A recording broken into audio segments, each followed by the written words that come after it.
começar aproveitando o esquenta de Bira e de Chiara, ficando um pouquinho em pé. A gente vai, primeiro, dar bom dia para todo mundo. Segundo, dar as boas-vindas aos nossos convidados palestrantes aqui. A gente vai fazer uma mesa muito importante com todos eles, na minha opinião. Chiara chamou do inédito viável, foi isso? Direito, tão falado, pouco praticado. E esse direito tão fundamental, que é o da educação, que tem o potencial de garantir a todas as crianças e jovens o desenvolvimento pleno das suas capacidades. Então, isso vai ser muito bacana de ouvir. Eu não vou me alongar, porque eu quero ouvir vocês. Mas eu quero também comentar. Cada um vai ter uns 15 minutinhos, preciso fazer essa regra, para depois nós termos meia horinha de debate com a plateia. Eu vou começar convidando Macaé, depois Ana Helena, depois Maria, depois Chico. Pode ser que eu precise sair cedo, dependendo do nosso andamento aqui, porque eu tenho um voo para pegar. E aí eu vou pedir a Lelê para me substituir no papel de mediação. Lelê Ana Helena, desculpe aí, para quem não a conhece como Lelê. Então vamos lá, Macaé, eu queria te convidar para você começar esse papo da gente com a plateia e dizer que eu vou adorar estar aqui ouvindo.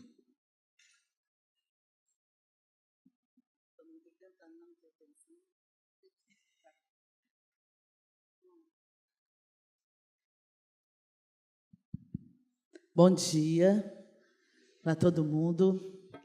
Quero agradecer o convite do CIEI, dizer que participar desse seminário é sempre um alento, sempre uma esperança, porque também é um momento onde a gente se reencontra, pessoas de vários lugares do Brasil que estão fazendo, né?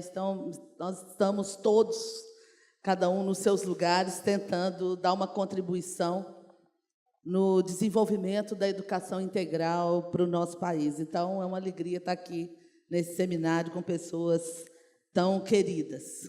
Segundo, dizer que é um grande desafio falar nessa mesa que está pensando no PNE, na política educacional e na garantia do direito à educação integral, e a gente precisa completar, né?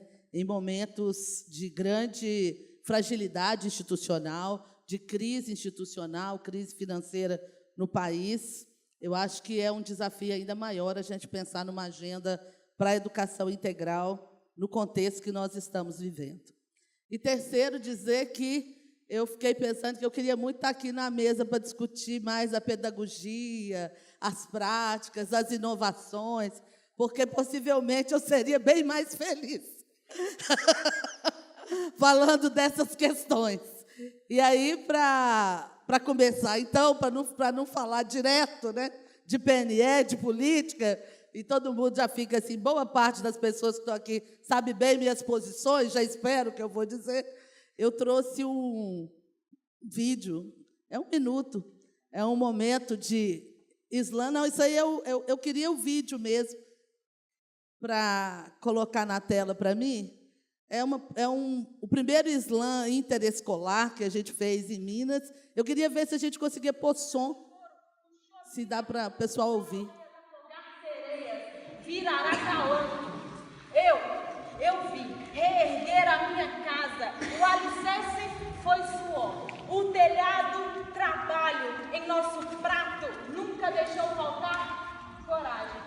Tratou de temperá-lo bem com as gotas de sangue do teu ventre. E se hoje tenho fôlego para correr 1000 léguas e erguer os meus punhos em praças e vielas, foi porque tu, mulher, me ensinaste em silêncio que não há luta sem amor. E a luta da mulher é por sobreviver. Eu acho que os gritos se escutam bem, né? Mas ela está fazendo toda uma defesa, né? Da luta das mulheres. Ela fala que a luta é por amor e sem luta não há sobrevivência. Eu queria começar com essas palavras para dizer desse momento que nós estamos passando no país, né? E, para mim, pensar políticas de educação integral e a implementação do PNE passa por a gente discutir também que sociedade nós queremos ajudar a construir, que escola pública de qualidade nós queremos construir e qual que é o nosso papel nessa agenda, né? E, pensando nessas 3 perguntas, eu queria lembrar aqui de 2 movimentos. Primeiro, a greve estudantil de 1962. Eu nem era viva, né? Mas eu li nos livros de história, os professores aí me ajudam, né? Que nós tivemos no Brasil uma grande greve em 1962 dos estudantes universitários, né? Que foi conhecida como a greve do 1/3. E o que a juventude universitária pedia naquele momento era o direito a participar das instâncias colegiadas das universidades, né? Então, a juventude brasileira, antes, né, do golpe, fez um amplo movimento pelo direito à sua participação nas instâncias estudantis. E nós, né, e aí isso eu não li nos livros de história, eu vivi, né, no ano passado, nós vivemos um grande movimento dos secundaristas no nosso país, as ocupações, né? E os secundaristas, nas ocupações de 2016, eles reivindicavam alguns pontos que estão bem próximos, ou, na verdade, eles anunciavam o momento que a gente está vivendo hoje, porque os secundaristas, eles reivindicavam a participação estudantil, né? Inclusive a participação nos projetos pedagógicos das escolas, a sua presença na rediscussão dos currículos do ensino médio, mas o movimento secundarista também foi bastante incisivo para ocupar as escolas pela não aprovação da PEC, que chamavam naquela época, né? E hoje a gente tem certeza, a PEC do fim do mundo, né? Inédito, viável, quando o mundo acabou, não sei muito bem como é que a gente vai fazer nessa mesa, mas essa era a pauta dos secundaristas. E o outro ponto apresentado naquele momento das ocupações era a reforma do ensino médio, que o movimento secundarista também se colocava contrário à reforma do ensino médio, pela forma com que estava sendo implementada, por medida provisória, e pela não discussão do conteúdo, né? Então, portanto, a sua não participação na construção do conteúdo das mudanças do ensino médio. Na verdade, hoje, alguns membros do movimento secundarista falam que não é a reforma do ensino médio, mas a contra-reforma do ensino médio, porque o que está sendo colocado em prática, né, o esvaziamento, na verdade, das políticas públicas e da escola pública e da própria percepção da garantia do direito à educação. Bom, se a gente pensar, né, que construir o direito à educação, isso nunca foi uma tese das elites brasileiras, a gente pode pensar que nós estamos, nesse momento, vivendo com uma rearticulação de um projeto de país que foi o mesmo que orientou a agenda da educação do século XX, né? Também foi aqui no CIEI, numa edição passada, que eu falava dos decretos do final do século XIX, que proibia a escolarização de crianças negras, no auge do movimento abolicionista, não é? Então, hoje, eu queria trazer muita esperança para todo mundo, e a minha esperança ela é na luta, mas eu acho que o quadro que nós temos com o desmantelamento do Plano Nacional de Educação nos aponta, né, não para o que a gente queria construir, que a gente tentou construir com as conferências municipais, estaduais, com a Conferência Nacional de Educação e com o projeto, né, com o Plano Nacional de Educação. Porque o Plano Nacional de Educação, nós trabalhávamos com 20 metas, né, e essas metas elas não estavam desarticuladas umas das outras. A gente já dizia naquele momento que eram metas complementares. Elas traziam uma concepção que era uma visão sistêmica da educação. Então, a gente não estava colocando em disputa educação básica versus educação superior, educação infantil ou ensino médio, não é? Então, construir uma grande pactuação, inclusive incorporando instituições, conselhos, como, por exemplo, o Conselho dos Secretários Estaduais de Educação, a UDIME, fazer essa pactuação do ponto de vista da divisão dos recursos. Estou vendo ali a Cleusa, e ela sabe bem, né, Cleusa, dessa guerra que existe entre nós. Eu sou sempre municipalista, sou secretária de Estado, mas sempre vou defender os municípios, que eu acho que é onde a corda aperta mais, não é? Mas essa grande pactuação que nós construímos no Plano Nacional de Educação, ele sofre, né, um golpe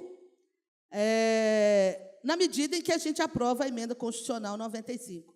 E é muito difícil, Ângela, a gente falar dessas coisas, porque toda vez que a gente começa a falar em números gigantescos, é muito difícil as pessoas, eu vou dizer assim, o cidadão comum compreender, não é? Como é que isso vai impactando a vida das pessoas. Então, hoje, em Minas Gerais, eu tenho tentado traduzir isso para a vida real e concreta, né, de educadores e professores. O que significa a Emenda Constitucional 95 e o desenho do que a gente está vendo acontecer no Brasil. Então, eu começo com um exemplo básico, que é essa conta que as pessoas conseguem fazer.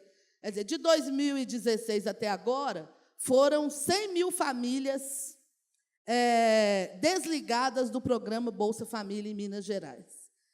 100 mil nós temos em Minas Gerais 4 milhões de estudantes nas escolas públicas, né? Então, eminentemente, essas famílias são famílias de crianças e jovens das escolas públicas. Dos 4 milhões de jovens e crianças da escola pública em Minas Gerais, 1/3, porque Minas Gerais é sempre a proporção do Brasil, 1/3 dessas crianças, desses estudantes, são de famílias beneficiárias do Bolsa Família. Então, 100 mil famílias significa que 400 mil crianças e adolescentes estão vivendo sem o benefício do programa Bolsa Família, né?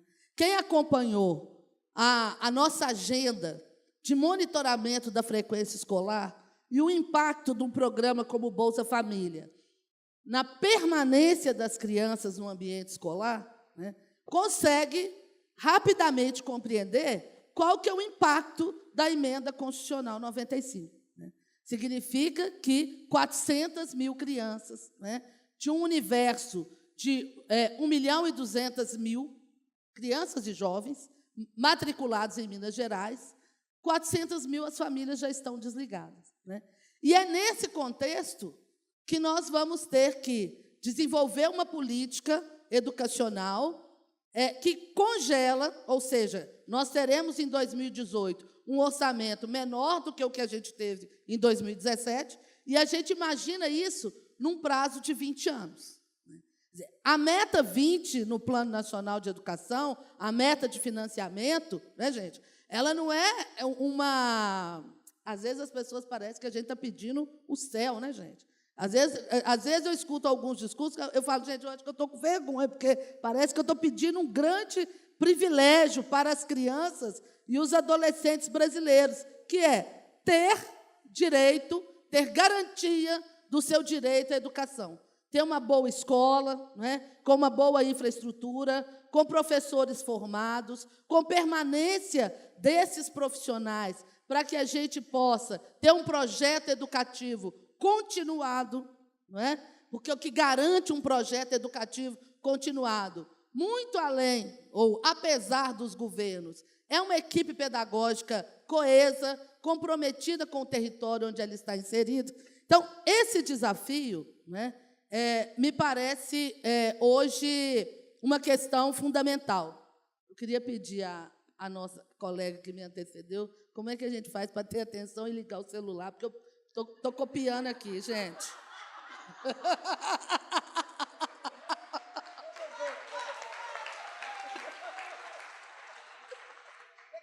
Como é que faz, né, gente, para tudo isso ao mesmo tempo? E olha que eu sou mulher, hein, gente? Enfim,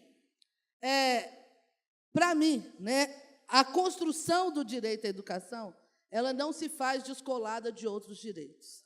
Quando nós ampliamos e trabalhamos, né, para a Constituição de 88, nós construímos um arcabouço, né, de direitos, que o direito à educação está incluído, mas ele pressupunha um projeto de sociedade e um pacto em torno de um projeto de sociedade, que a gente, naquele momento, no Brasil, considerávamos que era importante, relevante, e é o que nos poderia, né, projetar como um projeto de país, como um projeto de nação, num cenário de desenvolvimento sustentável, né?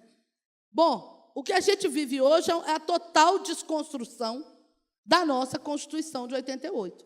Apesar das pessoas não assumirem que estão rasgando a Constituição, elas estão sim, porque elas estão fazendo mudanças constitucionais sem chamar uma grande Assembleia Nacional Constituinte. É isso que a gente vive hoje no Brasil, né? Direito à educação, para mim, não está descolada de direito à vida, do direito das infâncias e das juventudes, né? Do direito a ter direitos. E, para mim, a educação pública de qualidade não pode preterir os filhos das classes populares. Não é à toa, e não é só em Belo Horizonte, não é só em Minas Gerais, que a gente vê aumentar a população em situação de rua. Isso não é uma situação só do nosso Estado. Não é só em Minas Gerais que a gente está vendo, não é? O crescimento dos indicadores de violência contra a mulher, contra as mulheres negras, o genocídio de jovens negros nas periferias da nossa cidade, uma política, não é, de não ter políticas para garantir a vida de determinados segmentos da população brasileira que alguns insistem que são cidadãos de segunda categoria. Portanto, numa mesa como essa, eu acho que eu não podia deixar de dizer que a crise da educação no Brasil, ela serve a um projeto de perpetuação da desigualdade, né?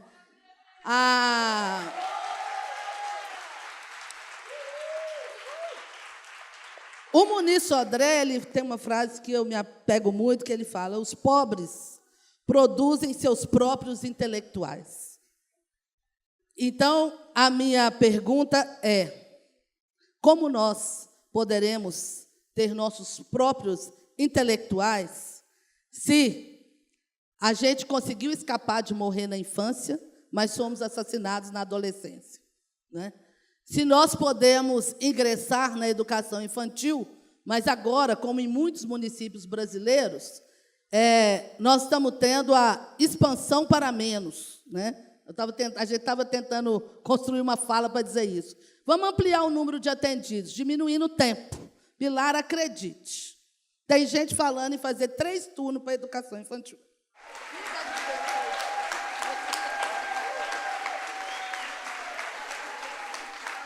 Eu vou reproduzir o que Macaé falou aqui sem microfone. E viva a juventude. E viva as crianças, que nos ensinam muito.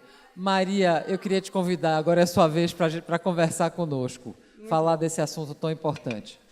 Eu vou pedir para abrirem o slide que eu trouxe. Aí vou fazer que nem a Macaé, né? Olha para cá, para lá, temos que fazer uma roda aqui. Espera aí, eu vou falar de pé, vou tomar liberdade para ficar mais próxima às pessoas. Meu nome é Maria Heder, eu sou coordenadora de projetos da Campanha Nacional pelo Direito à Educação. Uhul! Eu represento o Daniel Cara e eu preciso do primeiro slide para explicar o porquê que ele não está aqui hoje. Eu não sei se todos sabem que agora, eu não sei que horas são, que eu estou sem relógio, mas exatamente agora está em votação lá no Senado Federal o absurdo, né, do absurdo, que é a sugestão legislativa de retirar de Paulo Freire o título de patrono da educação. Então, o Daniel, ele queria estar aqui, porque ele tem muito a falar nessa mesa, né? O Chico perguntou, Daniel e Pilar, só que a gente é tanto retrocesso. A campanha é uma rede com mais de 250 organizações, e a gente está a galope. Então, o Daniel ele queria estar aqui, mas não tinha como não estarmos lá em um coletivo. E eu não sei, eu não consegui acompanhar porque eu desliguei meu celular, mas, com certeza, o relatório da senadora Fátima Bezerra contra esse absurdo vai ser votado e a gente vai ganhar, porque não dá, né? Então, Macaé, fazendo cor algumas coisas que você trouxe, mas eu tinha que começar com Paulo Freire, que não é que a gente antes trazia citações, contextualizações pedagógicas, agora o retrocesso vem aí. Então, é inaceitável, peço desculpas em nome do Daniel, mas é um reforço. E queria parabenizar a Pilar e todas e todos envolvidos por dar luz ao PNE, né, Pilar? Porque o Plano Nacional de Educação, estrategicamente, tem sido escanteado e vocês tiveram a coragem de trazer uma mesa corajosa também. Aqui, eu não sou muito boa nessas tecnologias também, mas vamos lá, né? Aí, aqui é para eu passar? É. Mas, enfim, eu vou bater um papo e quero passar com algumas... Verdinho? Tá. Então, é só para vocês saberem, quem quiser informação, está tudo no site da campanha, da luta, né, por Paulo Freire. Aí, assim, gente, claramente, né, educação integral vai muito além da meta 6. A gente está falando aqui em direitos humanos violados, então eu não posso deixar de mencionar universalidade, indivisibilidade, interdependência, trazendo a Constituição Federal. E, assim, o Brasil ele já vive hoje um cenário de violação reconhecida pelos, né, tanto a ONU e a OEA, que o governo Temer tem uma carta explicada, as 2,8 milhões de crianças e adolescentes fora da escola. E aí, quando a gente vai para trás desse movimento, e lembrando que eu represento um coletivo da campanha, de norte a sul, leste a oeste, suprapartidário, a gente vive hoje um movimento ultraliberal da economia, que, por interesses muito claros, vem rasgando a Constituição e colocando medidas, abrindo brechas à privatização da educação pública brasileira, e dos ultraconservadores, como esse movimento de Paulo Freire. E, assim, vocês não têm ideia o que a gente tem vivido em rede da campanha, eventos tratando gênero, educação não discriminatória, indo o movimento, né, o MBL, Escola Sem Partido, tentando acabar com os eventos, com argumentos, leituras errôneas da Constituição. Então, são essas duas frentes que a campanha nacional pelo direito à educação está tendo que resistir. Só que está tendo que vir uma força há um ano muito difícil. A Macaé falou de esperança, eu não quero aqui desanimar, mas nós não podemos ignorar esse cenário para promover o debate aqui. E aí, Plano Nacional de Educação, a gente tem que reconhecer que ele é, sim, o caminho para a implementação do Objetivo do Desenvolvimento Sustentável número 4. Só que, assim, eu estou olhando aqui para Macaé, Fábio Meirelles, Cleusa, Pilar, estou lembrando do eixo 2, da nossa saudosa CONAI, quando existiam conferências de participação em instâncias democráticas, que o documento está muito claro e avançado da sociedade civil. E hoje a gente não tem nem sequer esses espaços mais legitimados. Então, vamos falar de PNE, mas vamos trazer o contexto aqui do que nós precisamos. Trago também o esforço da sociedade civil em fazer as conferências nacionais populares, as quais a gente tem lutado, inclusive, com muita dificuldade, né, para abrir esses espaços de voz.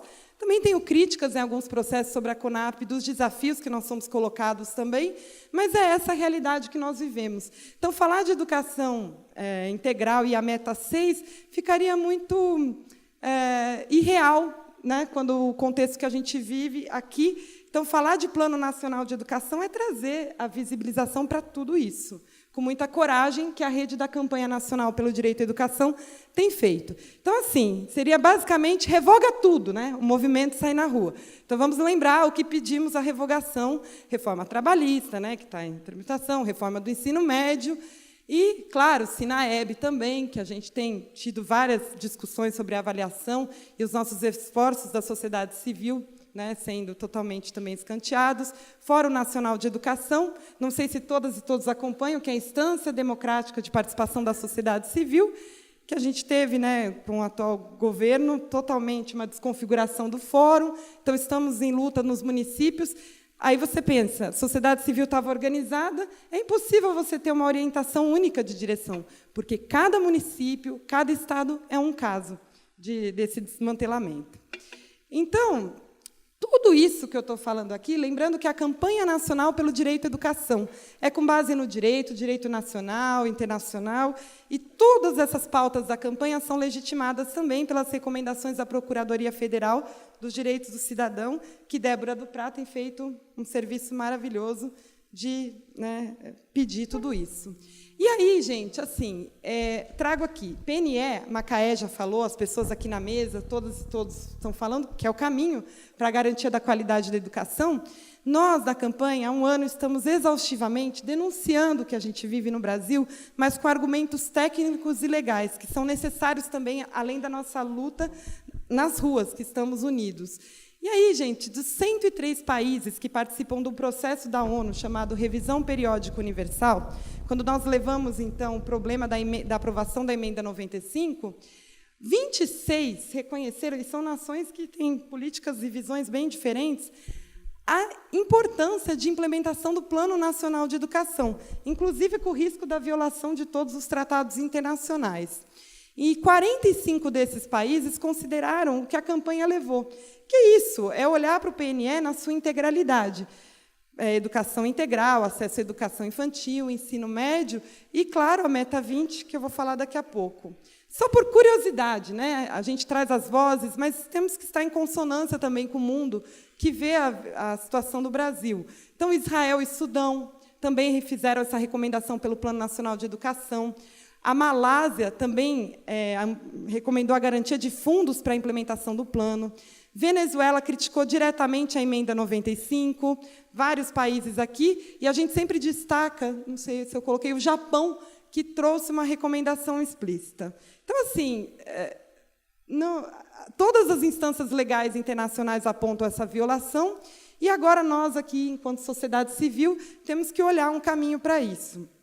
E é o que a campanha tem feito, tanto nacionalmente e internacionalmente, com os processos de judicialização e revogação, mas ir mais além, explicitar os problemas que estão por trás de tudo isso. E aí, o Plano Nacional de Educação ele teve, sim, um retrocesso, que foram as questões de gênero. A gente sabe, né, Macaé, na luta, que você muito bem participou, e vergonha, né, vergonha nacional e internacional, que, desde a sanção do PNE, os planos municipais, estaduais, quem aqui acompanhou a tramitação de plano? Algum professor?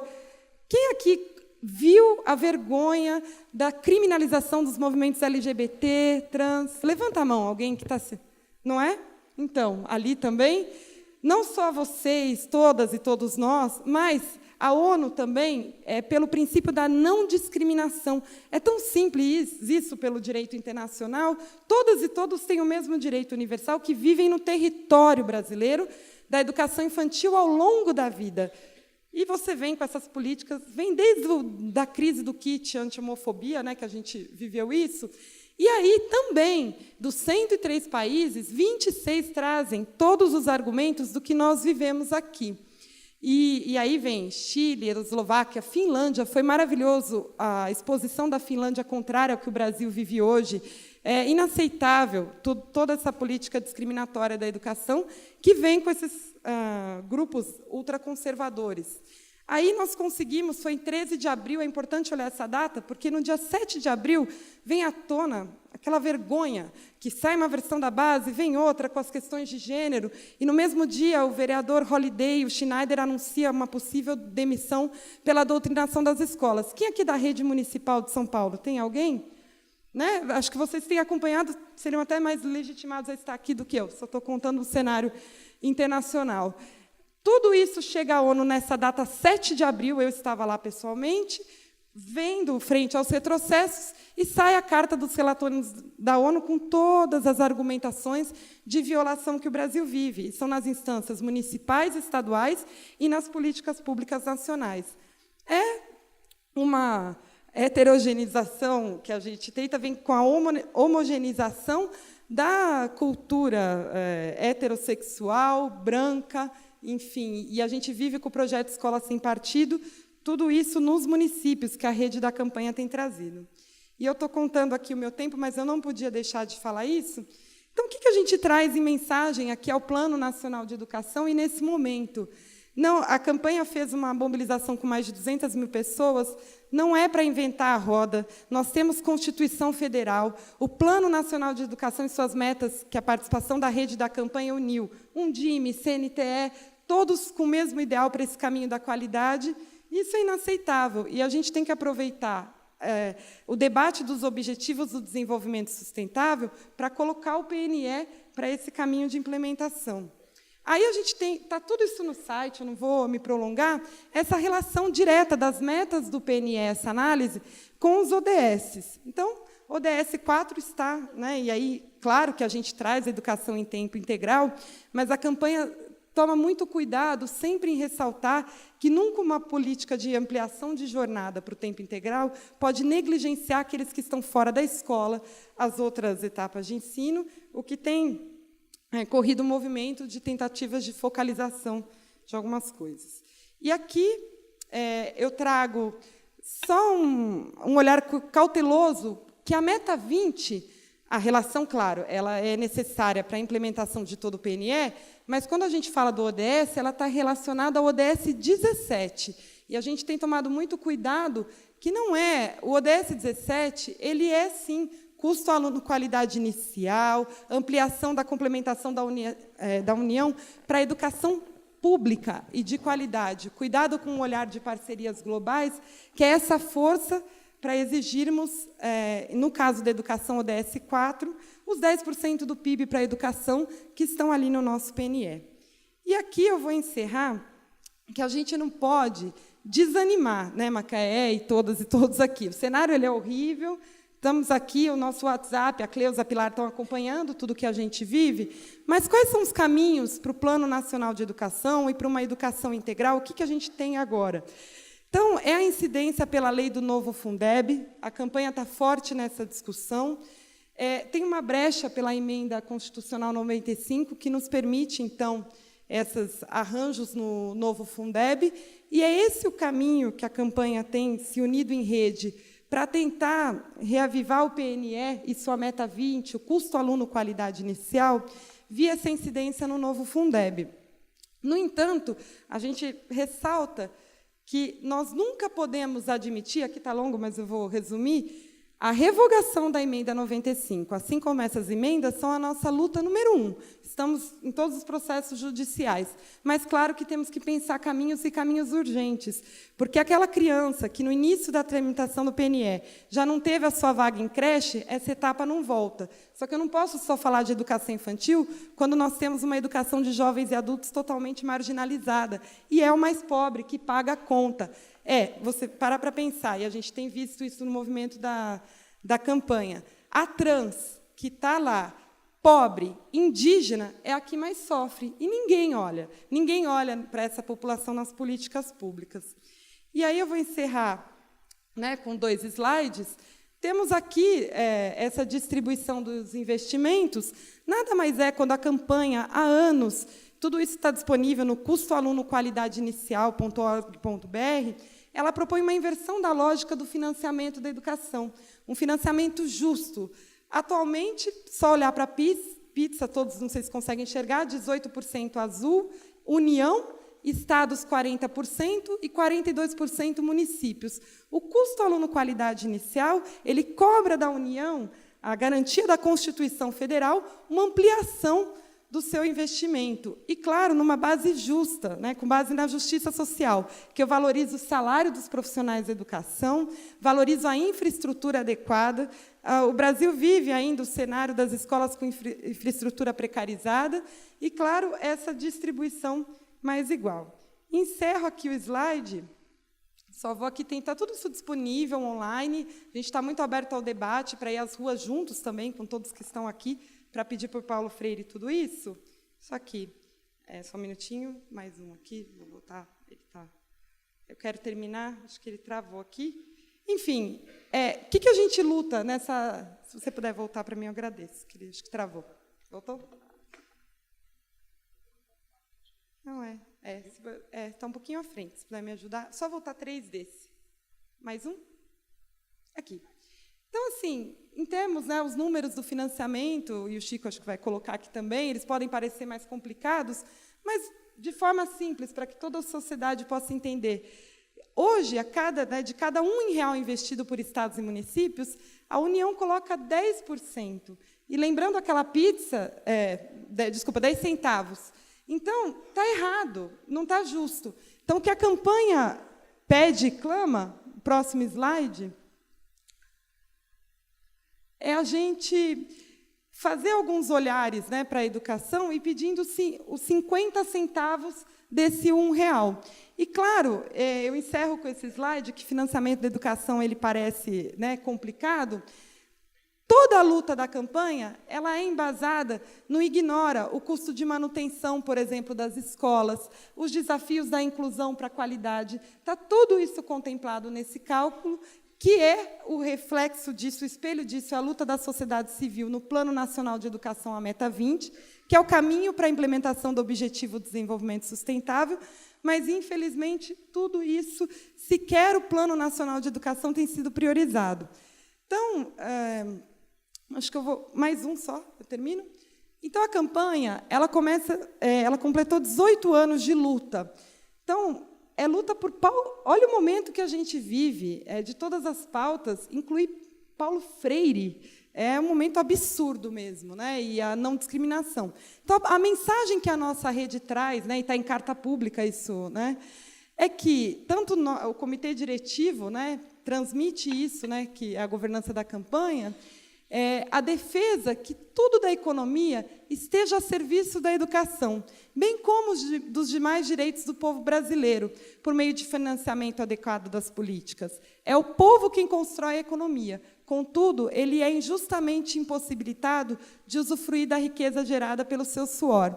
A gente não quer mais que o debate venha do setor econômico negligenciando a educação, mas tem que partir das nossas propostas. Por isso que, na rede da campanha, temos economistas, principalmente o pessoal da Unicamp, com propostas muito viáveis, do que as pessoas questionam, do que você falou, não é nada de outro mundo, para viabilizar a implementação do PNE. Mas, infelizmente, a gente vive um momento de que precisamos revogar várias dessas medidas arbitrárias para chegar nesse caminho. Muito obrigada.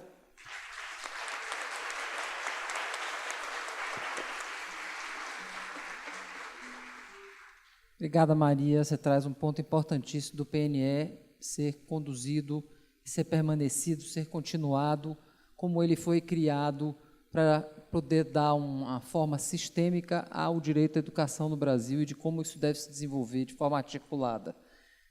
Ana Helena, sua vez.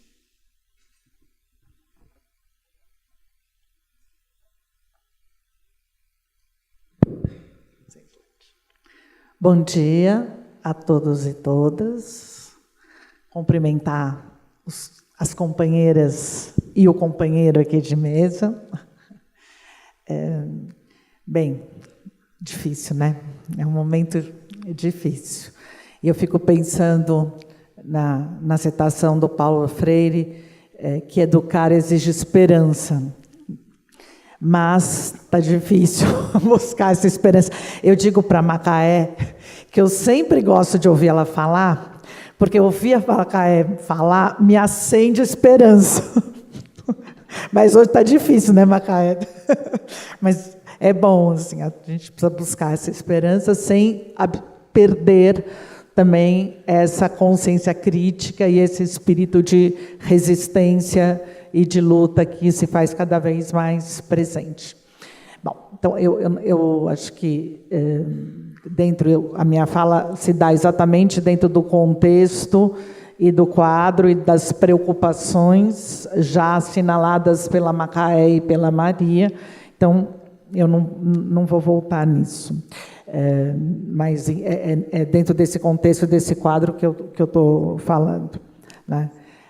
Eu acho que tem uma questão muito importante e que vocês duas trouxeram, é que a gente pensar o PNE de maneira articulada, né? Então, acho que a gente está pensando na meta 6, na educação integral, mas exatamente porque estamos pensando na educação integral de maneira articulada, nós não podemos pensar no PNE das suas metas isoladamente, né?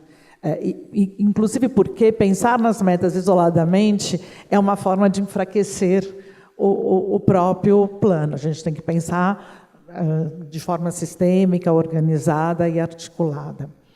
E eu estava lembrando que, acho que há uns 6 meses atrás, não foi, Maria, que a gente esteve lá no SEMPEC? Nós fizemos um encontro, uma tarde no SEMPEC, no dia da mobilização pelo plano, e nós convidamos alguns professores e alunos, e nos mobilizou muito a fala desses professores e alunos da rede de São Paulo, o quanto a discussão sobre o Plano Nacional de Educação ainda efetivamente não tinha chegado nas escolas e estava distante do dia a dia, né?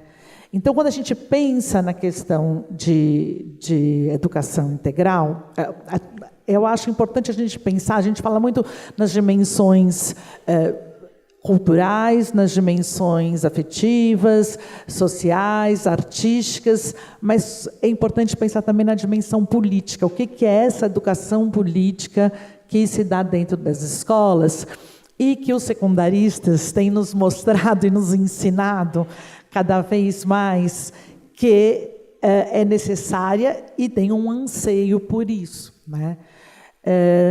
Eu acho que muitas vezes essa discussão sobre a legislação ela é muito árdua e nós não nos familiarizamos pouco com ela, desde a formação inicial, né? É aquela disciplina que na faculdade de pedagogia, ou nas licenciaturas, parece que é aquela que não tem muito reflexo e nem terá muito a ver com a nossa história, com o dia a dia da sala de aula, com a nossa vida como educadores. Mas se a gente fizer uma análise da legislação educacional no Brasil, desde, vamos dizer, da Constituinte de 1824, que é quando pela primeira vez se assegura o ensino, se menciona o acesso ao ensino fundamental, nós vamos perceber que, embora esteja mencionado na Constituição, o acesso ao ensino fundamental já é excludente, já não é para todos, né? E mais tarde, com a proclamação da República, aquilo que era gratuito deixa de ser gratuito e passa a ser mais excludente. Então, Macaé e Maria trouxeram isso com muita clareza, as populações que hoje estão excluídas da escola são historicamente excluídas da escola. A questão da gratuidade da escola, da laicidade da escola pública, que são essas questões que a gente está discutindo hoje. Se a gente olha a história da legislação da educacional brasileira, o que a gente vai observar é exatamente isso, são avanços e retrocessos, avanços e retrocessos. E todo movimento de ditadura, de endurecimento político, de retirada de regimes democráticos vem acompanhado de reformas educacionais que tiram esses direitos. Então, tudo isso é importante a gente se apropriar e discutir, né? E discutir e trazer para a discussão da escola essa legislação para entender o que é que ela diz para cada professor, para cada aluno, para cada aluna, para as famílias, para a comunidade. Então, eu acho que é um exercício interessante de articulação, quer dizer, o que é que o Plano Nacional de Educação tem a ver com o plano municipal, com o plano estadual, com o projeto político-pedagógico da escola. Como é que a gente fomenta dentro das escolas essa discussão? Como é que as organizações da sociedade civil, né, que talvez tenham essa tradição de discussão de legislação, de militância política, podem contribuir e trazer para a escola essa discussão das questões da legislação, dos movimentos políticos, para a gente poder entender. Lógico, a gente hoje tem um contexto político que, sem dúvida nenhuma, precisa de uma mobilização, precisa de resistência, precisa de uma organização política, mas estamos falando também de todas as reformas, de todos os programas, de todas as políticas desenvolvidas pela Secretaria de Educação municipal, estadual, pelo próprio Ministério, as resoluções do Conselho, que são importantes de serem apropriadas, né? Para que serve o Conselho Nacional de Educação? Para que serve o Conselho Estadual de Educação? Né? São funcionamentos da estrutura política, dos órgãos, que muitas vezes fica muito distante e parece que não tem nada a ver com aquilo que é do nosso dia a dia como educadores. E, na verdade, é fundamental. E para a gente poder fazer o controle social, para a gente poder fazer a militância, para a gente poder garantir os direitos de cada um de nós, os nossos alunos e alunas, é fundamental que a gente tenha esse movimento. E do mesmo jeito que eu fico pensando, eu lembrei agora, olhando a Macaé, o grande movimento que você fez, Macaé, em Minas Gerais, da escuta, da virada da educação, né? Acho que nem todos sabem, a Secretaria Estadual de Educação foi um dia? Uma semana, né? Bom, um movimento que chamou Virada da Educação, que foi exatamente dar voz e escutar alunos, professores, professoras, gestores. Este movimento de escuta para poder formular as políticas. Então, quando a gente fala isso, nós estamos falando de educação integral. Né? Então, a educação integral é muito mais do que a gente pensar no tempo, é muito mais do que no desenvolvimento dos outros aspectos, também todo esse movimento de participação são aspectos constitutivos da educação integral e que não sempre nós pensamos dessa forma. Nós temos agora, o Chico vai poder falar mais que eu do papel de relator, muito bom, vamos ver toda uma discussão a respeito da Base Nacional Comum Curricular, né? Que vai ser discutida no Conselho Nacional de Educação na próxima sexta-feira, pelo menos são as notícias do jornal, e vai mobilizar uma discussão nos estados, nos municípios e nas escolas. Né? Então, eu acho que é um momento também importante dessa discussão acontecer e nós não nos furtarmos, enquanto educadores, de enfrentar essa discussão e de poder trazer isso para as realidades dos municípios, para a realidade das escolas. Tem toda a questão da diversidade, tem todas as questões que estão em disputa e que ainda precisam ser trabalhadas e discutidas. Então, acho que era essa as minhas considerações a respeito das políticas, e eu passo para o Chico. Passo para o Chico, não, desculpa, Ângela, eu já estou aqui. Eu estou puxando o fio um pouquinho. É ótimo, Lelê, pontuar a importância dessa educação integral, inclusive na dimensão cidadã política, que a gente faz pouco, a gente... Me firmando um pouco na mesa anterior da Caterine, que o mundo é muito agitado, muito corrido, e cada vez mais, e a gente passa por cima de coisas muito importantes que a gente não deveria. Essa discussão que Macaé faz com a juventude em Minas, e que a gente precisa fazer com a juventude de educadores também, os novos educadores na formação inicial, é super importante para poder dar continuidade e vida às políticas educacionais brasileiras, PNE, Base Nacional que está dentro dele, toda a parte sistêmica. Então, eu quero convidar agora o nosso Conselheiro Nacional de Educação, Chico Soares, que está no meio dessa turbilhão da Base Nacional Comum Curricular, importante instrumento de promoção de qualidade com equidade, e que a gente sabe que nada nasce perfeito, a não ser as nossas crianças, e, portanto, a gente tem que continuamente brigar para que ela vá melhorando. Mas o importante é que comece, porque senão a gente fica sempre discutindo e não começa a fazer. Chico, por favor. Ângela, obrigado. Eu vou usar transparências logo em seguida, mas eu queria repartir com vocês um sentimento da minha geração. Hoje é 13 de dezembro. 13 de dezembro foi o dia do AI-5, AI-5 em 68. E nós vivemos tempos difíceis. Eu quero ler... Está vendo, Macaé? Eu também me dei mal aqui com...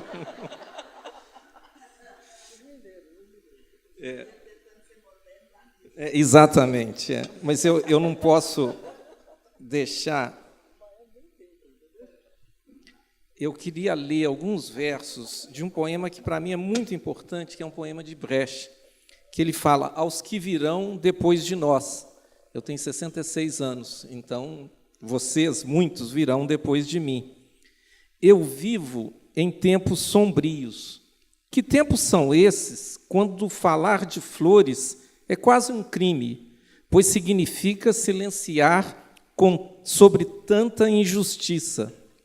Aquele que cruza tranquilamente a rua já está, então, inacessível aos amigos que se encontram necessitados. Eu pulo. Eu queria ser um sábio. Nos livros antigos está escrito o que é a sabedoria. Manter-se afastado dos problemas do mundo e sem medo de passar o tempo que se tem para viver na terra. Seguir seu caminho sem violência, pagar o mal com o bem, não satisfazer os desejos, mas esquecê-los. Sabedoria é isso? Mas eu não consigo agir assim. É verdade, eu vivo em tempos sombrios. E termino, pulo vários outros. Nós que sabemos, o ódio contra a baixeza também endurece os rostos. A cólera contra a injustiça faz a voz ficar rouca.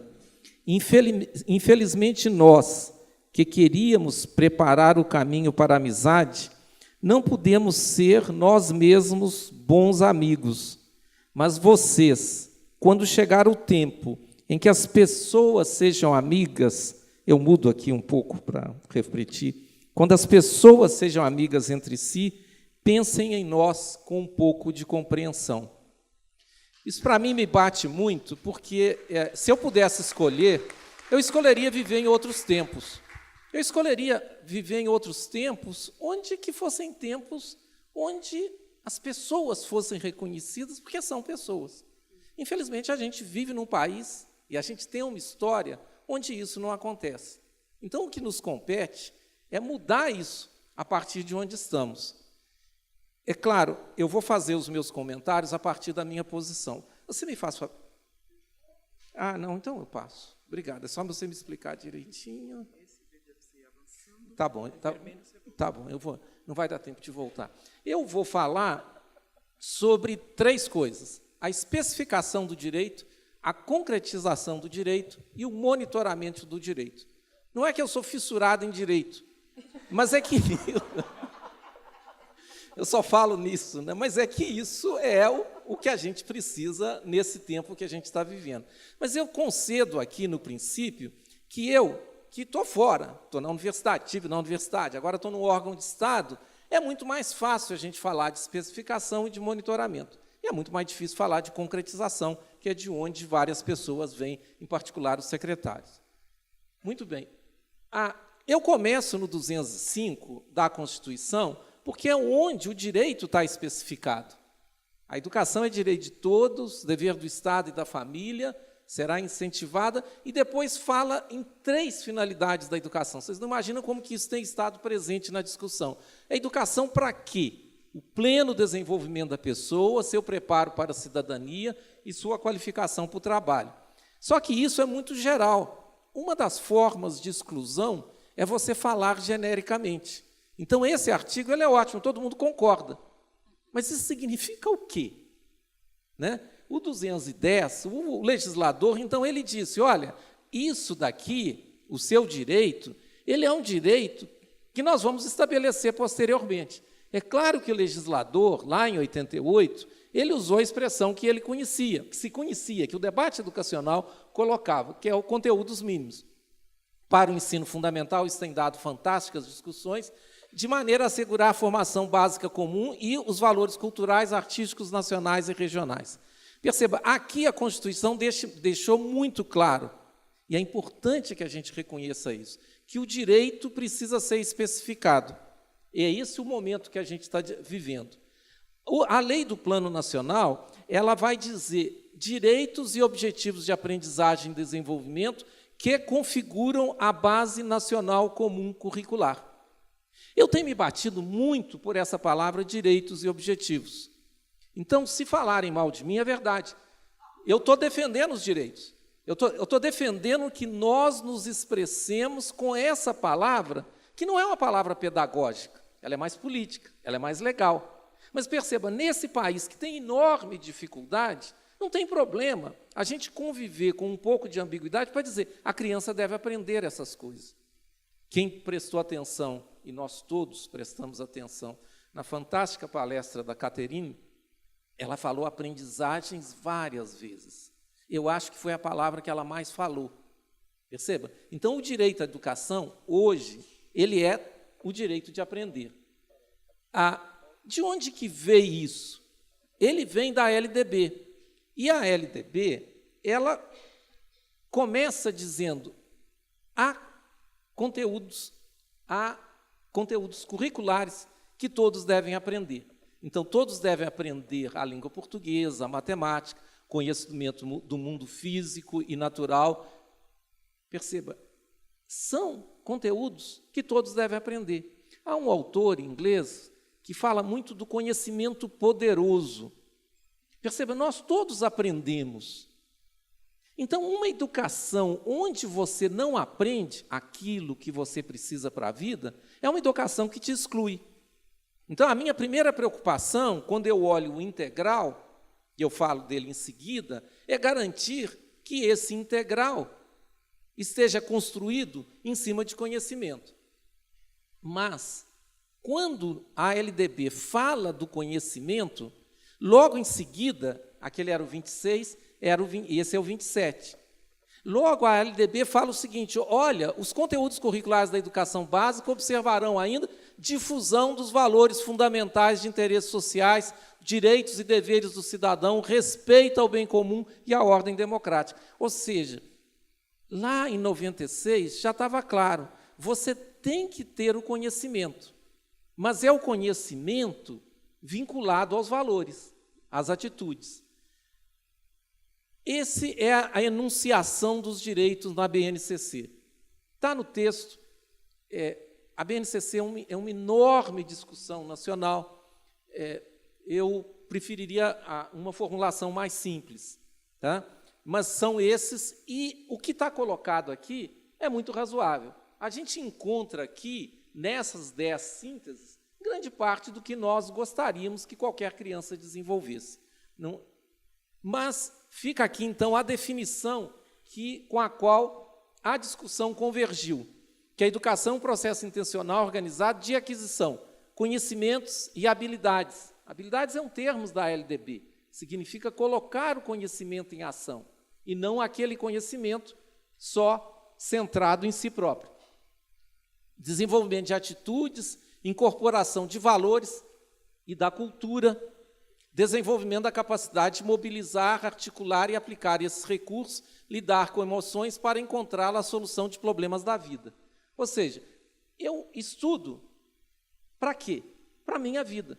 E a vida, isso para a gente que vem da universidade, é uma lição de vida, é muito mais complexa do que a minha matemática, a minha teoria linguística, a minha teoria física. A vida envolve todas essas dimensões.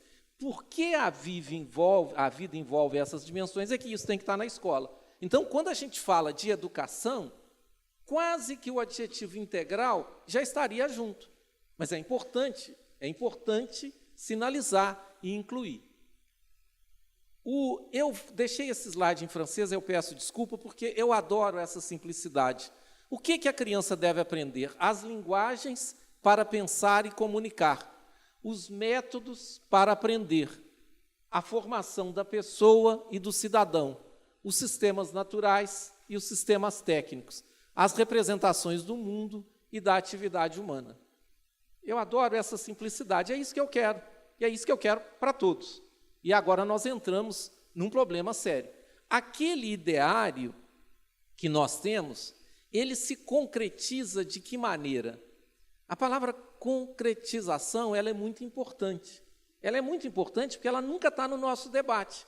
A gente é muito bom para especificar, a gente é muito ruim para concretizar, porque a concretizar vai envolver uma série de ações e vai envolver fazer mudanças nas conformações sociais.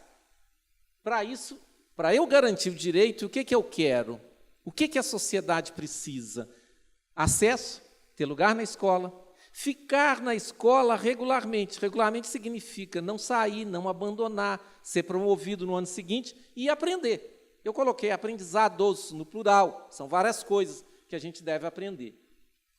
E o direito à educação só se concretiza quando existe acesso a uma escola, nela permanece com trajetória escolar e, finalmente, adquire os aprendizados. Eu adoro essa citação do Gonzaguinha, eu não estou citando nenhum poeta, mas que é importante porque ele faz uma conexão que, no debate educacional, a gente não faz normalmente, que é a ideia de resultados. Perceba, nós que somos classe média, a gente adora resultado. Mas se a criança vai à escola e não aprendeu, e se a criança saiu da escola, o resultado foi ruim. 25% das crianças que entram no ensino fundamental não chegam no médio. 25%. E não acontece nada.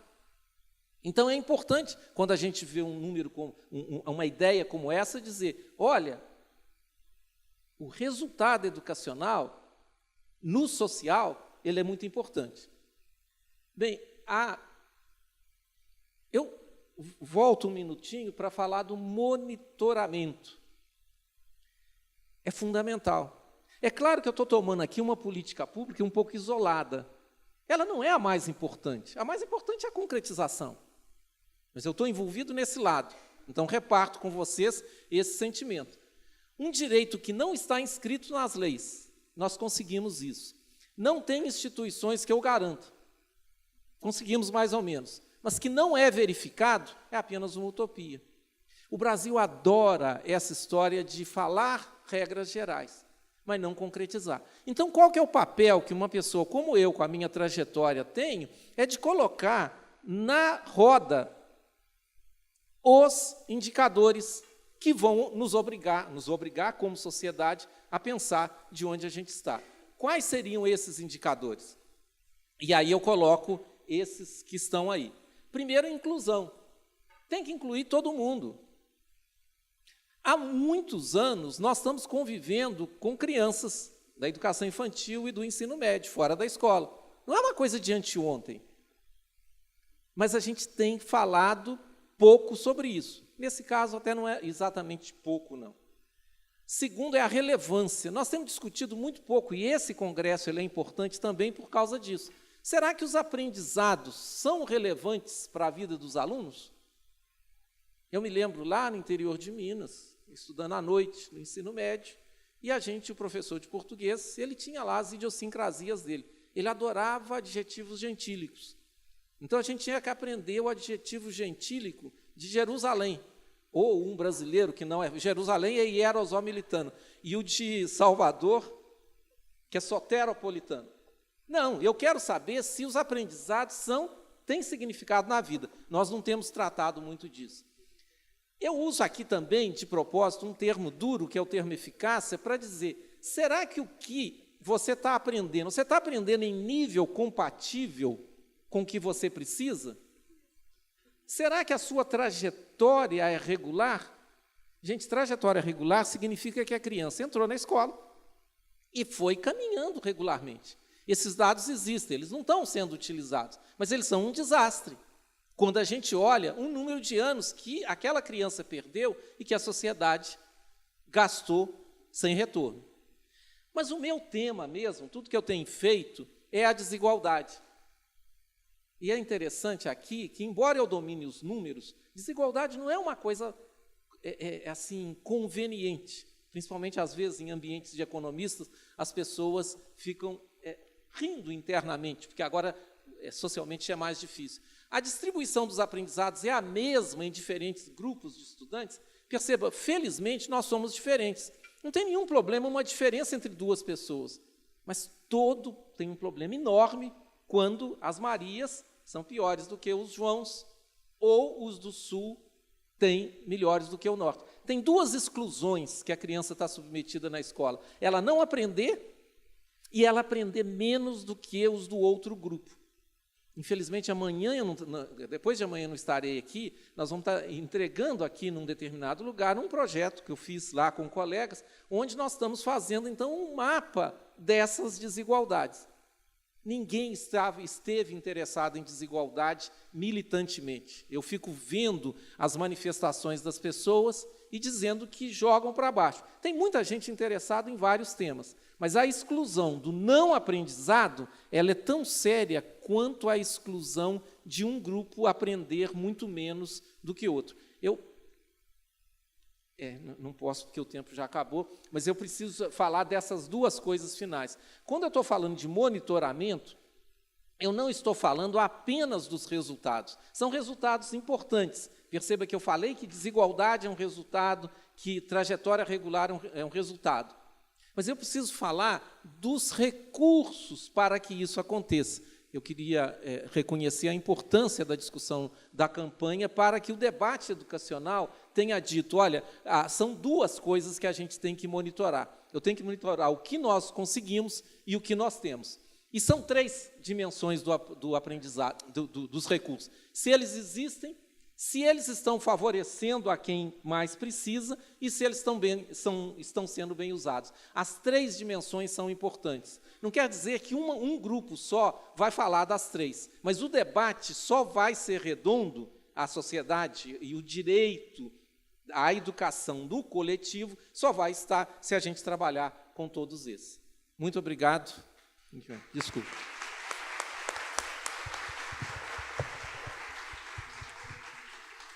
Muito obrigada, Chico. Mais uma vez, você traz um aspecto que é extremamente importante para a nossa cultura e que a gente vê sendo realizado em muitas secretarias, mas em outras tantas não, que é a implementação sendo feita de forma sistemática, respeitando o direito e sendo monitorada para ver se de fato ocorre, para a gente verificar a concretização. Nós já temos algumas perguntas aqui e eu vou começar com Dona Macaé. Algumas perguntas aqui, Macaé, que estão falando, que vêm de professores da Rede Municipal de São Paulo e de professores da rede estadual também. Perguntas que se referem especificamente a que não se faz especificamente ou que não se faz em especial a educação integral com uma única política, que se faz trabalhando intersetorialmente e que como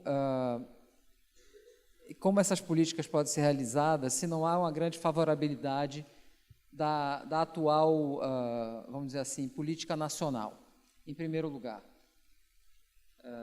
O que é que Minas Gerais, e nisso incluído, está fazendo para garantir os IDEBs mais altos se não existe mais uma força da política do Mais Educação? E, por fim, um comentário sobre São Paulo, que, com a promessa do atual prefeito de atender à demanda de creches, vai retirar o horário de atendimento integral, novamente a educação integral, da educação infantil, cita-se especificamente aqui a região do Bom Retiro, mas certamente isso deve afetar outras regiões da cidade. E a pergunta é se atender a um direito infringindo o outro é justificável ou é perverso.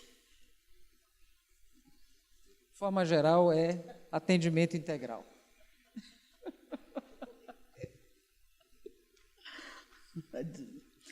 Bom, primeiro, eu acho que pensar a revogação da emenda constitucional 95, ela é urgente. E penso que 2018 é um ano importante para isso.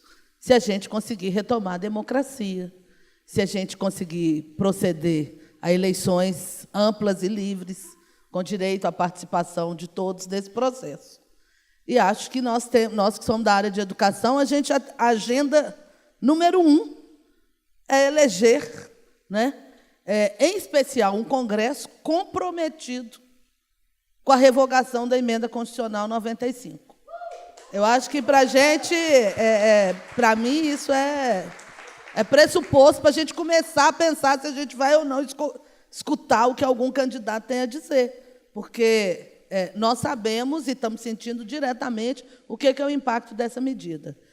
Eu acredito que construir educação integral, e essa ideia de integral, ela está ligada a uma concepção de integralidade, então, do acesso à educação desde a infância até aqueles que não tiveram direito à educação na idade certa, é discutir a integralidade do direito à educação, mas também a gente discute aqui numa perspectiva de ampliação do tempo e ampliação do acesso, né, a novos saberes, a uma ampliação de saberes. Então, fazer uma política de educação integral, para mim, também ela é indissociável da gente construir e reafirmar um princípio que está no Estatuto da Criança e do Adolescente, que é da proteção integral a crianças e adolescentes.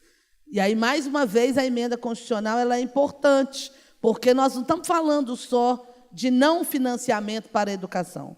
Nós estamos falando de cortes nos investimentos para o Sistema Único de Saúde, né? Nós estamos falando de cortes dos investimentos para o Sistema Único da Assistência Social. E aí também eu vou trazer exemplos mais específicos, né? Por exemplo, do Estado de Minas, mas eu acho que é o que vai acontecer também no Brasil. Os cortes, né, para o próximo ano, para o Sistema Único de Assistência Social, é da ordem de 98%. Né? Então, se a gente tem cortes no Bolsa Família, se nós não teremos nenhum investimento para o Sistema Único da Assistência Social, como pensar na articulação dessa rede de proteção social, que a escola é uma das instituições, mas que a gente tem clareza de como que é importante nos territórios quando a gente constrói essa rede que articula diferentes equipamentos de diferentes áreas das políticas públicas. Eu estou falando dessas 3 áreas, gente, desconsiderando que elas são fundamentais e estratégicas numa agenda de educação integral. Na política cultural, como pensar uma agenda de educação para a juventude e para a infância, sem considerar uma política cultural, não é? Sem pensar uma política para a área de esportes. Isso para dizer das áreas das políticas sociais. Né? Não vou falar de moradia, não vou falar de saneamento básico, infraestrutura. Mas, então, pensar para mim educação integral está ligada a uma... Quando eu falei que a gente está defendendo a Constituição, é porque o desmonte que se está desfazendo é de tudo que a gente conseguiu conquistar no âmbito da Constituição de 88, do ponto de vista da garantia dos direitos humanos, o direito a estar vivo nesse país. Então, eu acho que isso é fundamental. Para mim, não adianta a gente achar que nós vamos ampliar o atendimento da educação. Em Minas, a gente usa assim, né? Não adianta desvestir um santo para vestir o outro. Né? Eu acho que nós, gestores, nesse momento de crise, a gente tem que ter uma capacidade, uma habilidade de, inclusive, saber lidar com a pressão.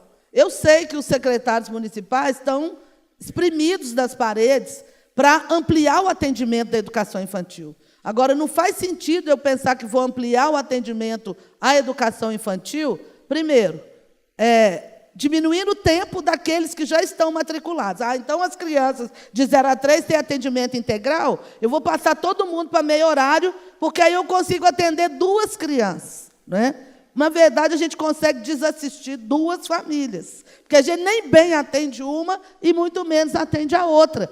Quando a gente pensa o que é, gente, o atendimento de bebês. Imagina o que é uma mobilidade de uma mãe que vai sair de casa com um bebê para chegar numa instituição de educação infantil, uma criança de 2 anos, e depois, daí a 3 horas, ela tem que estar lá de novo para buscar essa criança. Quer dizer, nem bem a criança fica atendida, nem bem a família está segura que tem um atendimento ali para aquela criança. Ou seja, não resolve nenhum dos problemas. É difícil? Porque eu acho que quem está fazendo a gestão, não é? Nós estamos convivendo com o total desinvestimento. Então, tudo que se construiu de aporte da União, né, que nós saímos de 3,6% do PIB, lá no início do governo Lula, para mais de 6%, né, quando a presidenta Dilma foi golpeada, nós estamos retrocedendo do ponto de vista do investimento da União. E, eu vou dizer, onde é que aperta o calo? Aperta no prefeito. O prefeito não pode nem sair na rua. Porque o prefeito sai na rua, o secretário municipal de educação, gente, não tem isso não, eu vou cancelar a agenda porque alguém vai estar lá manifestando. Não, o prefeito não cancela a agenda. Quando ele acorda, a pessoa está na porta da casa dele, no município do interior. Então, é claro que as pessoas estão constrangidas. Né? Se a gente pensar Minas Gerais, que nós temos um número expressivo de municípios, né? 853 municípios, nós temos pelo menos uns 300 que têm menos de 5 mil habitantes, que tem que fazer uma política de educação infantil para uma população que tem baixa densidade populacional, distribuída num território enorme. O coeficiente do transporte escolar, isso também pesa sobre as prefeituras, sobre os municípios. É muito difícil pensar nessa agenda de ampliação da educação infantil se a gente não tiver, de fato, o financiamento. E se a gente não tiver, de fato, gente, uma reorientação na lógica do financiamento. Não é? E aí eu teria N coisas para dizer sobre essa repartição, porque eu acho que, no contexto de discussão do Fundeb, tem outros elementos que a gente precisava colocar nessa agenda. Quer dizer, num estado como Minas Gerais, que a gente tem, o Estado tem escolas em 852 dos 853 municípios, né? Eu falo, como que a gente trabalha uma lógica de gestão predial, né? Para 300 municípios que você tem uma escola ali, né? Ou para aquele município que você tem mais de 200 escolas, mas você não tem, por exemplo, o resto da estrutura administrativa que um município tem, que dialoga diretamente com o secretário municipal de educação para resolver uma série de problemas e questões logísticas, não é? É diferente quando você está no âmbito do Estado. Esse debate, né, a gente precisamos aprofundar nessa rediscussão do Fundeb. Quer dizer, tem mais elementos que a gente precisa colocar nessa equação para pensar isso. Mas, sem sombra de dúvida, eu acho que nós vivemos um momento muito difícil e acho que, principalmente, aqui tem muitos educadores, né? Nós, educadores, temos que estar muito unidos, não podemos nos omitir dessa discussão, do acompanhamento e de estar na cena pública, né? Ocupando o espaço público, o espaço político, para fazer o debate, para fazer esse tensionamento, se a gente quiser minimamente garantir os avanços que nós tivemos nas áreas das políticas sociais nos últimos anos.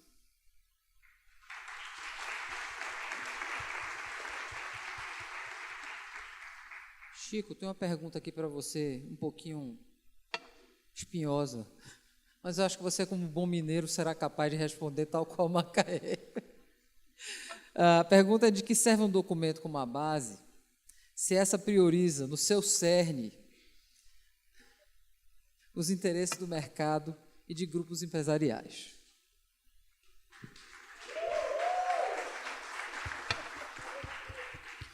Eu dizia no princípio que eu gostaria de viver em outro tempo. Mas não aqui. Essa fala é uma fala equivocada. Porque nós estamos com a base fazendo uma proposta que eu sei imperfeita, mas nós estamos explicitando direitos. Por que se é contra a especificação de direitos? Direitos de aprendizagem. Nós nunca tivemos... Perceba, hoje, eu às vezes entro no táxi, a pessoa pergunta o que você faz, eu explico. Eu digo, olha, você vai ter uma pauta para chegar na escola e falar, o meu filho aprendeu isso, porque os nossos filhos não precisam de BNCC. As escolas onde os filhos da gente, os netos, os sobrinhos vão, elas têm excelentes equipes pedagógicas. Agora, a BNCC é algo para o público, para todo mundo.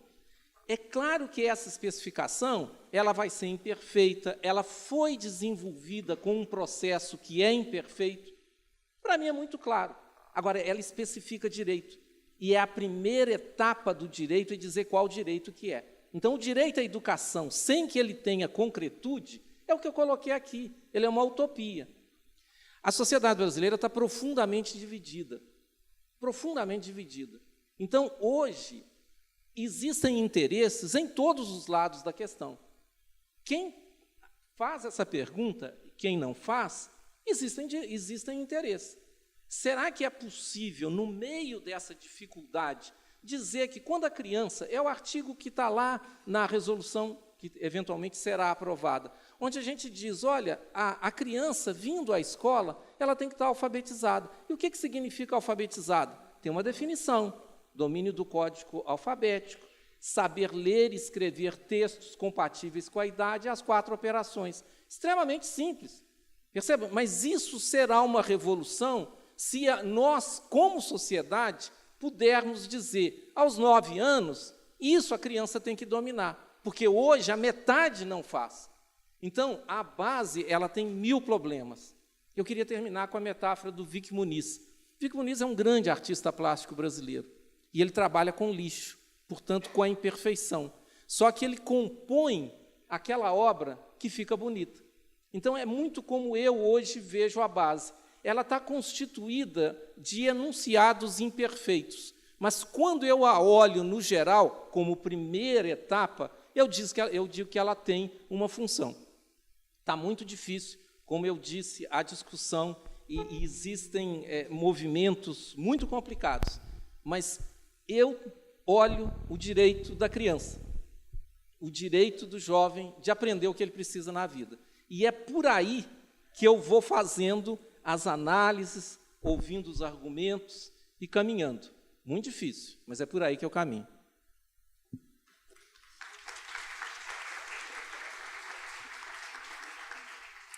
Tem 3 perguntas sobre o mesmo tema, 2 delas dirigidas para a Ana Helena, e a terceira eu vou dirigir para você também, porque o tema é muito direto. Como garantir a educação integral quando existe um movimento que exclui a diversidade, assim como a questão de gênero, aqui citado como Escola Sem Partido, que foi falado por Maria também, o Movimento Brasil Livre. E que mecanismos podem garantir esses direitos no processo educacional sem essa exclusão, sem essa tentativa de acabar com esses direitos? E eu vou passar, desculpe depois, a você a mediação, porque deu minha hora, e eu vou ter que pedir desculpa a vocês. Mas, passando para você, eu quero garantir a vocês todos que, independente do movimento, da ideologia partidária, estamos todos a favor do PNE, de recursos adequados para a educação, e eu falo isso em nome do lugar que eu represento, a Fundação Itaú Social, que aqui também é realizadora deste seminário. Não quero sair sem dizer isso. O convite é para que todos nós nos juntemos diante dos conflitos, como disse bem Chico, que existem hoje, que cada um tem sua posição a tomar, mas em favor da educação de qualidade pública para todos, igualmente, com equidade, sem excluir ninguém. Lelê, desculpe deixar essa bomba na sua mão.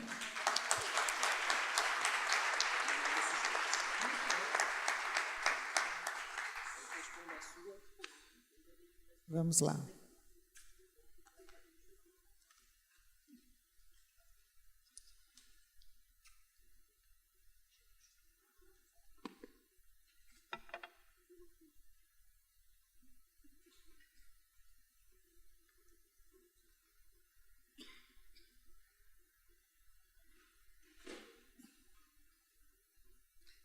Bom, vamos lá.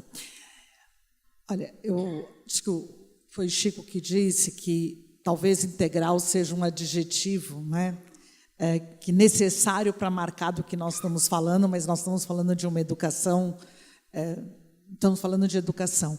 Sem dúvida nenhuma, nós não podemos pensar em educação sem garantia de direito. Nós não podemos pensar em educação integral onde a exclusão é um contrassenso com a própria ideia. Então, acho que Macaé e Maria deixaram muito claro na fala delas, e nós, do SEMPEC, sempre, a missão do SEMPEC é o enfrentamento das desigualdades. Nós não podemos pensar na educação integral com a exclusão, seja ela de raça, de etnia, de gênero, e todos esses movimentos que nós vemos, como Escola Sem Partido, enfim, todo o retrocesso que nós vivemos hoje, ele ameaça a concretização da educação integral. É, sem dúvida nenhuma, uma ameaça. Então, fica, como o Chico disse, na utopia, né? Enquanto nós não conseguirmos reverter ou enfrentar essas questões, fica na utopia. Então, acho que nós temos aí um movimento de resistência a fazer para que a gente possa realmente garantir esses direitos e fazer esse enfrentamento, que é Acho que Macaé, nós temos que nos unir, os educadores. Acho que as escolas, as organizações da sociedade civil são espaços importantes. A discussão, a militância é de cada um de nós, mas as escolas são espaços importantes de conversa, de discussão, de debate. Eu acho que se a gente pensa numa educação cidadã, numa educação política para os nossos alunos e alunas, isso tem que começar de nós, educadores. Então, nós temos uma oportunidade agora, bem lembrado, do ano que vem, que é um ano de eleição, mas, sem dúvida nenhuma, é uma ameaça enorme a própria ideia, o próprio conceito, a própria de educação integral, esse quadro que a gente vive. Bom, vamos lá, passar para a pergunta.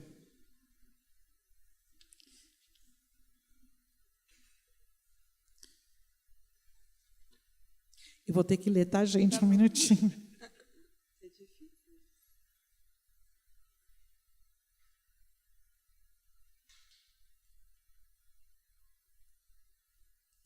Eu acho que as duas perguntas, elas têm a ver com a questão intersetorial, né? Então, a primeira diz que, de modo programas e políticas intersetoriais, como o extinto programa Mais Cultura nas Escolas, se insere neste contexto de luta para a efetiva implementação do PNE. E a segunda tem a ver com o movimento do SIND. Nossa, a letra está difícil. Bom, mas ele fala, não é hora de uma luta integral, educação, saúde, assistência, né? Uma pauta positiva de articulação da LDB, SUS e SUAS. Eu vou falar aí Então, é de extrema importância a intersetorialidade, e para contar para vocês, né, a Rede da Campanha, juntamente com o Unicef, numa iniciativa chamada Fora da Escola Não Pode, desde 2011, né, e a Cleusa sempre com a gente nessa ponte, né, Cleusa, tentando, por meio dos secretários municipais de educação, um diálogo integrado com os secretários de assistência social e saúde, para o olhar específico das crianças que estão fora da escola, para unir nos municípios, para ver onde estão e o que podemos fazer. E essa intersetorialidade, que começou lá com essa iniciativa, e eu menciono a Cleusa porque participamos de várias reuniões, levou também para a Rede da Campanha essa luta intersetorial pelos direitos. Se nós vemos, hoje isso refletiu também nos movimentos de direitos humanos. E ela é fundamental e necessária, mas como fazer que a intersetorialidade, de fato, aconteça na prática, uma vez que os nossos conselhos estão enfraquecidos, por exemplo, né? São questões que, na Rede da Campanha, nós temos conversado. E aí, a Emenda Constitucional 95, ela nos desafiou a ter uma luta intersetorial. Quando nós estivemos nas Nações Unidas apresentando o cenário brasileiro, o maior documento de impacto que sensibilizou a ONU para expedir aquele documento foi uma nota técnica puxada em articulação da campanha com a Undime, com Gemas e Conascens, que mostra o problema na ponta dos municípios, levando para a concretude da política pública. Claro que os estados são importantíssimos, só estou trazendo um exemplo. E nós temos levado para o movimento de luta pelo direito humano à educação também o desafio do olhar intersetorial. Nós estamos unidos com o Fórum Nacional de Erradicação de Luta contra o Trabalho Infantil, fazendo propostas de encontros das nossas redes estaduais, porque não dá mais para ser isolado, tanto das políticas públicas, acho que a Macaé fala de um lugar que pode falar os desafios, mas também disso. E aproveito para compartilhar com vocês, nós, com o Nobel da Paz, Kailash Satyarthi, que retirou 88 mil crianças de situação direta do trabalho infantil, estamos no mundo todo, numa plataforma global, justamente pensando, é mais complexo, mas assim, a intersetorialidade, como incluir os mais excluídos. E não é só o acesso, e também a qualidade dentro da escola. O que nesse problema social que o Brasil vive, então a gente também reflete isso para os direitos humanos. É triste porque não há uma resposta. A gente tem também exemplos muito negativos, relatados pelos próprios gestores nos seus desafios, mas há esses movimentos que a gente tem que destacar. e da pressão contra a PEC, essa luta já está intersetorial. Os movimentos de saúde indigenistas são maravilhosos nessa luta que traz para o direito humano à educação. Tanto que a rede da campanha nacional pelo direito à educação vive hoje um momento de ampliação, porque a luta não dá para ser restrita ao direito humano à educação. Bem, acho que nós temos aí... Sei para você, porque é uma gestora... Já falou tudo, né? Tem mais uma pergunta para o Chico, e aí eu vou fazer a seguinte proposta, Chico. Você já responde, já faz uma fala final, depois a gente passa para uma fala final para Maria e para Macaé, né, que o nosso tempo está acabando. Chico, na Constituição, a Constituição fala em conhecimento nacional e regional. Na exposição que você fez, desaparecem esses elementos. Por quê? É claro que não desaparece. Eu estava aqui premido pelo tempo, mas todos os documentos da BNCC e a resolução vai dizer muito claro, a BNCC é parte do currículo. A outra parte, ela é chamada a parte diversificada. Eu sou de Minas. Mariana tem que falar do desastre. É uma parte diversificada. Percebe? Então, isso é absolutamente importante.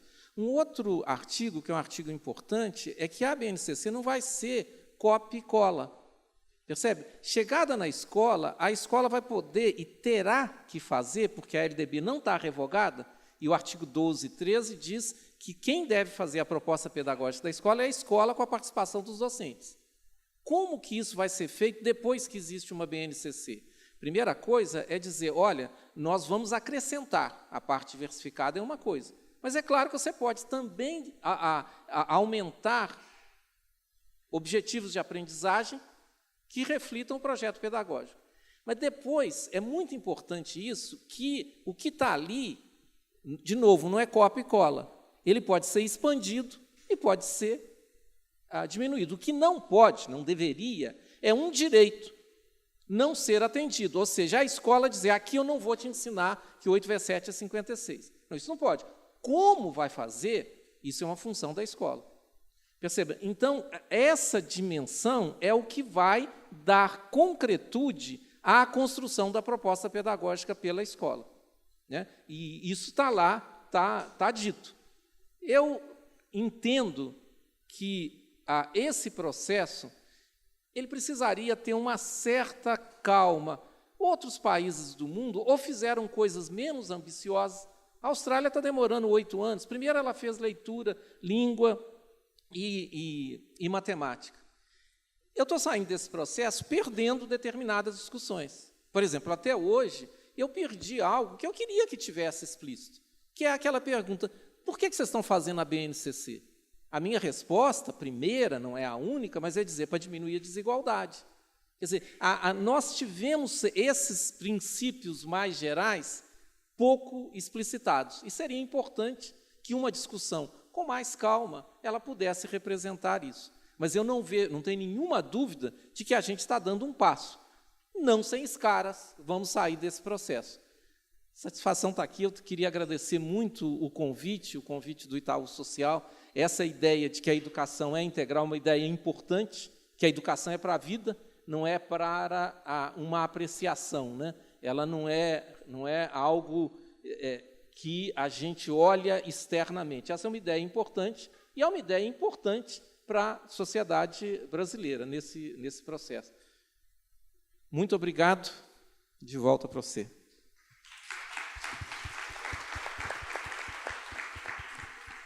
Macaé.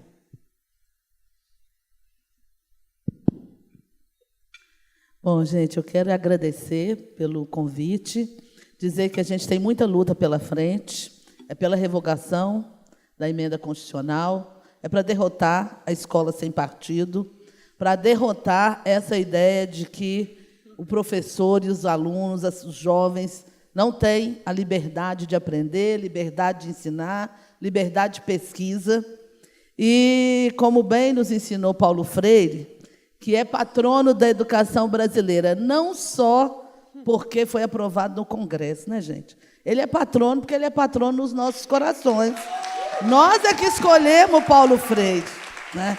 A gente não precisa de ninguém legislar para o Paulo Freire ser nosso patrão, não. Ele já é. Nós o escolhemos, não é? Então, ele nos ensinou que a gente também não pode ser ingênuo, né? A gente precisa ter esperança, mas a nossa esperança ela não pode ser ingênua. Maria. Eu também queria agradecer, em nome da Rede da Campanha Nacional pelo Direito à Educação, principalmente a Pilar, que incansavelmente está conosco nessa luta, as pessoas que estão aqui. Quero mencionar, eu não enxerguei, mas a representação da minha companheira Andréia, de Pernambuco, que nos articula com o movimento MJ Pop dos jovens em todo o Brasil, veio para esse seminário, eu te achei agora, eu estava olhando, que é um movimento que a gente está em luta nas bases, e que bom, né, que está aqui. Acho que eu tenho, para finalizar, duas coisas, né? Uma, Paulo Freire, retirar o título, coisas que a Macaé traz. Tudo isso que a gente está vivendo, e no debate da base, acho que do Fundeb, a gente teria que ficar mais horas aqui nas especificidades. Vamos ouvir os movimentos dos estudantes secundaristas em ocupação? Vamos olhar para as pautas que eles trouxeram, os problemas de currículo e o que trazem, dos interesses ideológicos que nós vivemos. Está simples, eu posso falar pela rede que eu represento, mas a voz dos estudantes foram mais de 1000 escolas ocupadas, com exemplos muito concretos dos problemas ali evidenciados. Então, nós temos vídeos no portal da campanha dos estudantes, com a pauta, não preciso trazer a voz, né, aqui, mas está tudo disponível. E encerrar assim... O Plano Nacional de Educação, a gente já trouxe os elementos. Levem, então, para as escolas, como a Lelê colocou, no site semanadeaçãomundial.org.br tem a lei, cada letra da lei em audiodescrição em libras, para as pessoas terem acesso à lei na íntegra, a lei dos royalties do petróleo para a educação, e um manual com toda essa pauta política também acessível, né? A gente fez todo esse material com apoio também da Fundação SM, de tornar a lei muito acessível. Então, a gente conta com o apoio de vocês para atuarmos em rede, e está tudo ali. E dizer que, assim, encerrar o ano com uma votação hoje por Paulo Freire nos remete a resistir, ocupar e não desistir, e a Rede da Campanha tem mostrado isso, de não aceitar nenhum movimento ideológico na pauta da educação pública brasileira. Obrigada.